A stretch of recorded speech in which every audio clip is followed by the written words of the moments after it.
everybody. It's time to stop, drop, and art.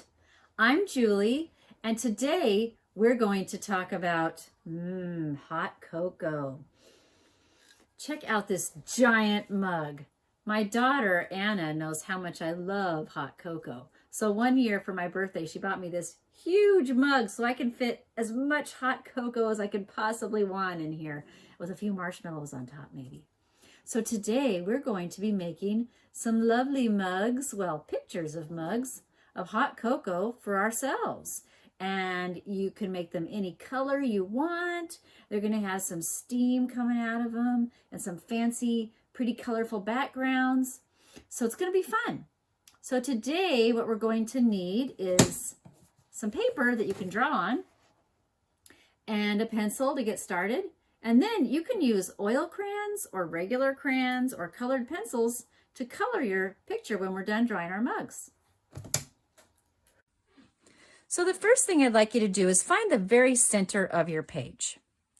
Let's see, the center of mine is just about here. I'm going to put a little dot where I think the center of my page is. All right, and then I want you to find where is the center from there to the top of your page? Just about there. It doesn't have to be exact, but guess. And then let's do the same thing to the bottom. Let's see, from here to here, the center is right about there.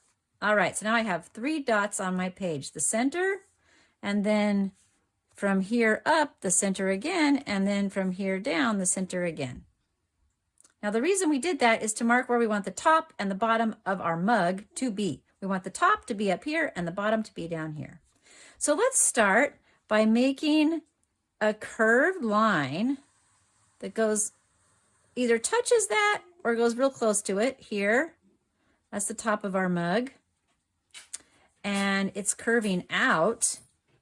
And then we'll make another curved line that curves the other direction like that. That's going to be the top of our mug. We can kind of look down into it. So it's kind of shaped like an eye, an eyeball.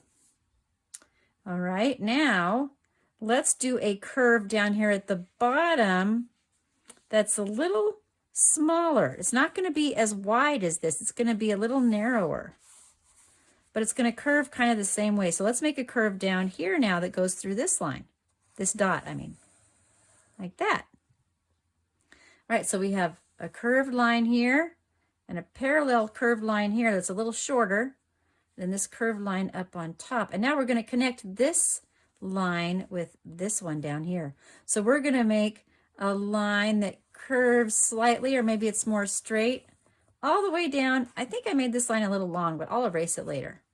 All the way down on that side, and then all the way down on this side. It's starting to look like a cup, isn't it? And now I have a little less room on this side of my page than I do on this side. So I think I'll put my handle over here. So get ready for another curved line. Right about here, just a little ways down, we're going to make our handle that curves up and around and comes back down and connects to the cup close to the bottom. So there's a little space here between the curve and the top, and a little space here between the curve and the bottom. And then we'll do another curved line inside. If you want to be real fancy, you could go out and then curve up and curve around like that. And there's our handle.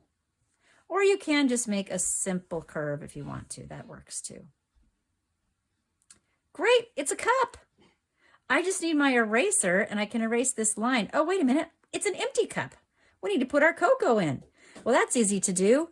We just need to put another curved line here that is parallel to this one. So how full do I want my cup to be? If my curved line is way up here, it's too full. I think I don't want to spill it. So let's just fill it that much. So I'm making a line that curves and is parallel to that line. Ooh, now there's some cocoa in my cup. But there's one more thing we forgot, marshmallows. All right, we're going to put 3 marshmallows in our cup. And we're going to do that by making a shape very similar to the top of the cup, but much, much smaller.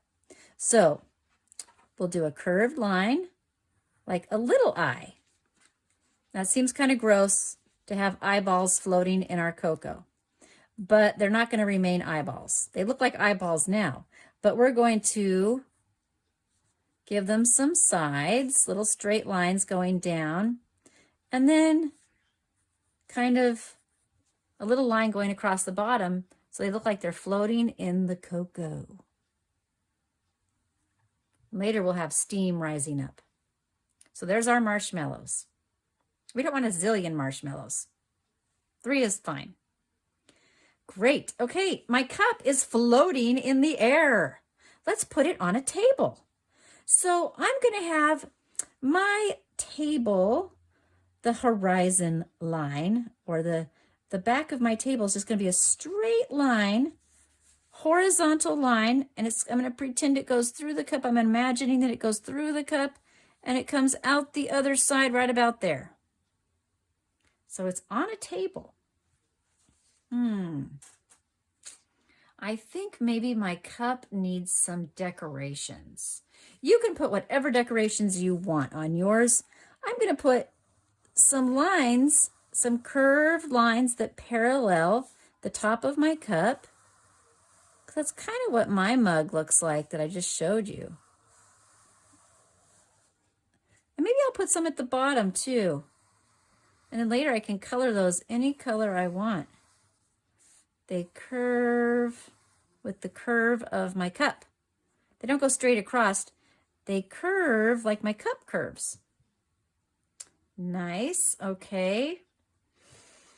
And I think I want to add a little design in the back to make my picture more interesting. I'm going to put some wallpaper behind my cup. Now, you can do whatever you want. You could do stripes, you could do squiggles, but I think let's go ahead and draw in our steam first. If our steam is rising up from our cup in squiggles, like this, let's make some steam going up. Then maybe we don't want squiggly wallpaper. Maybe we want straight lines on our wallpaper. So let's just do some straight lines. If you want, you could get a ruler or a book. I'll show you with a book. Let's see. Here's a book. You could use a book to make some straight lines, or a ruler if you have one. And try to make them about the same distance. We'll see how I do when I take this away. Approximately the same distance between each line. I didn't do too bad. Great. I think we're ready for color.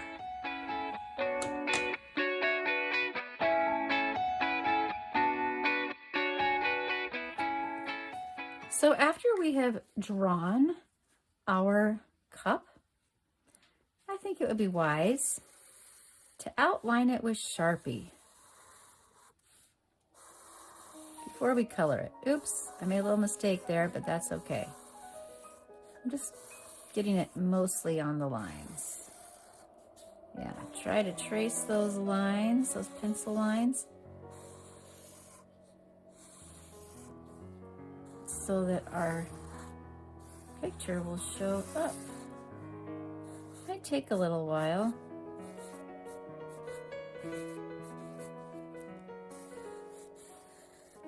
But it'll make everything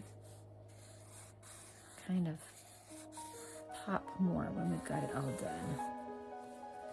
And we'll do these stripes. My horizontal line and my vertical lines. All right. All traced with Sharpie. I did that really fast. You might need to take a little more time to do that. And that is just fine. Now, I'm going to color my cup with oil crayons, but you can use whatever you like. Don't have to use oil crayons. If you are going to use oil crayons, you might want to use the same colors I'm using, because they're going to blend nicely together. And sometimes it's hard to figure out which oil crayons blend well together. We're going to start out with a light blue cup. So I am going to do my whole cup with a light blue. And I think I'll just put it on its side and do this. Color it all in. And then maybe I'll take the tip to make the striped part a little bit darker. Maybe I'll skip every other stripe here. And then I'm going to color in the handle.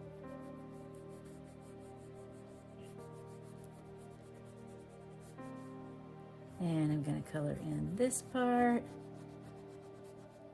Great. Now, if you want to blend your oil crayons, you can take a paper towel and kind of wad it up like this. And you can kind of smear it. You can smear your crayons. And it's a little bit like paint. So you might want to do that to smooth them out a little bit before we do the next color. Okay. All right. And now we're going to put some shadow on our cup. So I'm going to take a darker blue oil crayon. I used light blue for the first part. I'm going to use darker blue for the second part. And I'm going to put some shadow on this side of my cup. So I'm just going to go about a little less than halfway across my cup with that dark blue.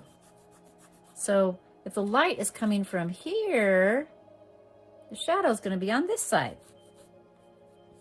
And there's going to be a cast shadow that starts right about where that line of shadow is, down here on the table. So I'm going to color that in with my dark blue. Just kind of shaped like that. Great. Okay, now I'm going to take my white crayon, oil crayon, and I'm going to color the table and that shadow. Because look, when I go over the dark blue with the white oil crayon, it blends it and smears it, smudges it. And then I've got a little blue on my white crayon, and then that makes everything else kind of blue, but it gives my table a little bit of shadowy color. So it's not just white. Now, if it's too light and you want a little more color, you could put a little bit of blue on your tablecloth and then spread that around, because I want my tablecloth to look white with just a touch of blue in it. Just giving it a little bit of color.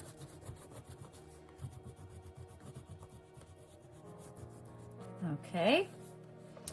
Now, let's see. I think I'm going to take my paper towel again and smudge some of this in a little bit better. Ooh, or I could do that. I could do that with my paper towel. Or I could take my light blue crayon that I used to color the mug, and I could go over that dark blue, and that will smudge it too, just like the white smudged the blue shadow. So layering oil crayons creates that smudgy look. But remember, I'm keeping my shadow just on one half of my mug, not the whole mug, just the half that's in the shadow. All right, I think that looks pretty good. Now, right now, our cocoa is the wrong color. We've got to make our cocoa a nice, rich, chocolatey brown. So let's do that. Color in that cocoa, go around the marshmallows. We want to leave those white.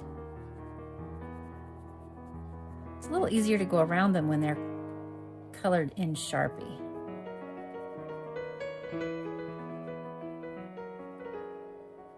All right, we're going to leave the steam white that's coming up out of our cup. Looking good. So it's time to hang the wallpaper. I think I'm going to use orange and kind of a gold yellow color for my wallpaper. So I'm going to do every other stripe yellow, gold, yellow, and every other stripe orange. I think we've talked before about how orange and blue are complementary colors, which means they're opposite each other on the color wheel, and they look really nice together. So it's one of my favorite color combinations. You might have noticed I use those colors a lot together. And so here's our orange to complement our blue.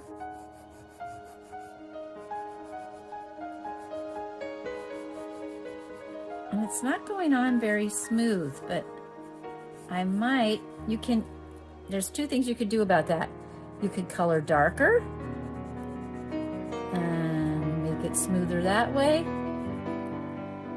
Or you could go over it with a lighter color of oil crayon, or you can smear it with your paper towel. So I think that's what we're going to try doing, is the paper towel method. So I'm going to take my paper towel now, and I'm going to smudge my orange lines. And try not to get my orange stripes, I should say. Try not to get on the blue.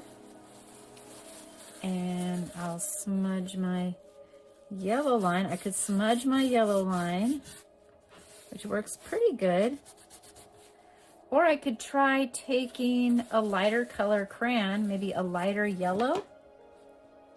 Let's see, I think I have a lighter yellow. Here's a lighter yellow. I could take a lighter colored oil crayon and use that to blend it and smudge it and make it smoother. So there's two different ways you can do that with oil crayons. That's working pretty good. Smudges it and smooths it out. So there's another option. This is a blending stick. If you happen to have one of these, if you're lucky enough to have a blending stick in your house, you can use a blending stick to smudge your oil crayon, but you want to make sure it's clean. So I'm going to clean off my smudge stick as best I can, get a little clean spot there, and show you how to use that for blending your oil crayon. You can smooth out your oil crayon with your smudgy stick. I think we need some more orange on there.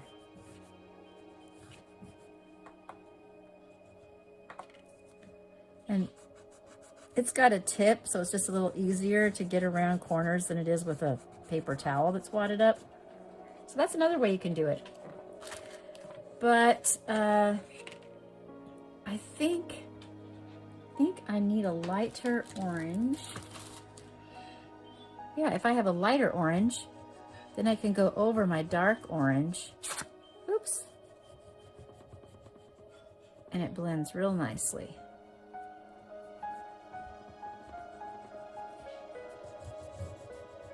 And it brightens it up a little bit too.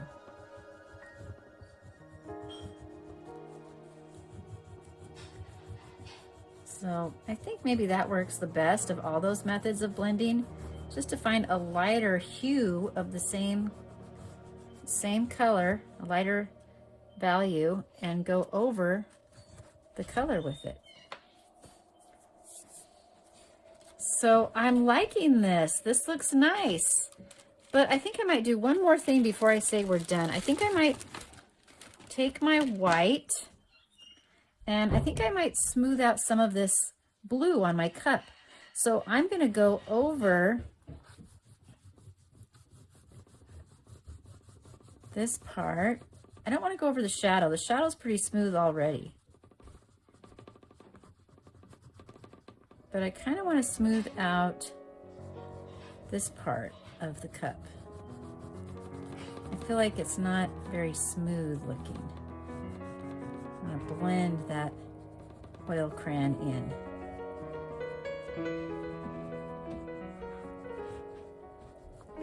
cover up my Sharpie lines though.